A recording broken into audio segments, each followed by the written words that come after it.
मंदिर मस्जिद जहाँ भी गेलियो सबसे तोरा मांगलियोगे।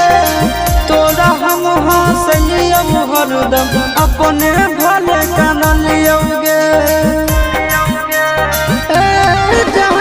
मंदिर मस्जिद जहाँ भी गेलियो सबसे तोरा मांगलियोगे। तोरा हम हंसलियो हरदम अपने भले कानलियोगे। तोर किस्मत खुलता, तोर किस्मत खुलता, जरता हमर भगिया गे। बसवे के डोलिया जानू बांस के अरथिया गे। बसवे के डोलिया